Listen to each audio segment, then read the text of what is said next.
For more, I want to welcome now John Hardie, the director of the Russia program at the Foundation for Defense of Democracies. John, thanks for being with us on the Rundown this evening. It seems Moscow could reportedly be the destination of Iran's enriched uranium. But with this report, what safety does that actually provide? Any assurances that Moscow then doesn't even give back this enriched uranium to Iran? What should we make of this report? Well, thanks for having me on. I think the big picture, at least for the U.S. and Russia relationship right now, is Moscow is trying to present itself as kind of a useful partner in these discussions, both to the U.S. and to Iran. And the context for the U.S. is, of course, the ongoing talks involving, in part, Mr. Witkoff from the United States toward a potential ceasefire and then peace agreement. So I think Moscow is, in a number of ways, including on Iran, trying to present itself as useful and sort of dangling the prospects of what could be, in their presentation, a fruitful U.S.-Russia partnership if they can set aside or get past the thorny issue of Ukraine. Well, it seems Moscow certainly trying to present that facade, perhaps, but is that the truth? Could Russia really be a neutral mediator between the United States and Iran, or does they have more of a sense to sway either way when it comes to such a major issue such as the Iran nuclear deal? Well, Russia's certainly not neutral. I don't think, I wouldn't say there's no constructive role that they could play, but we should be careful about hanging our hat on the role of the Russians.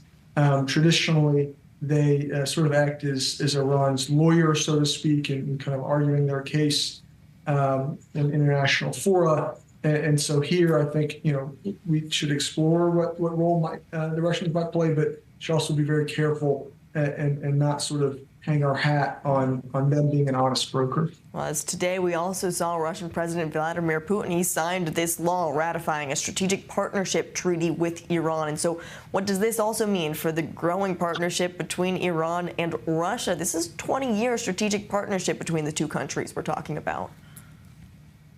Yeah, the partnership has really blossomed since Russia's full-scale invasion in Ukraine, when Russia turned to Iran for various arms, most notably the Shahed 136 long-range kamikaze drones. Russia's since established localized production in its own country of those drones, which have been heavily modified.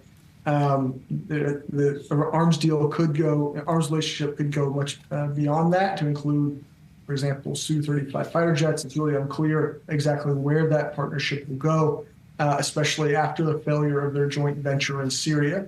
From my perspective, I see a lot of just unknowns with this partnership. I think one thing that is clear is that as long as they have shared opposition to the United States as sort of their common bond, that relationship on some level will endure. And I think Moscow is pretty unlikely to go back to what it did before the JCPOA and sort of join the West in imposing international sanctions on Iran.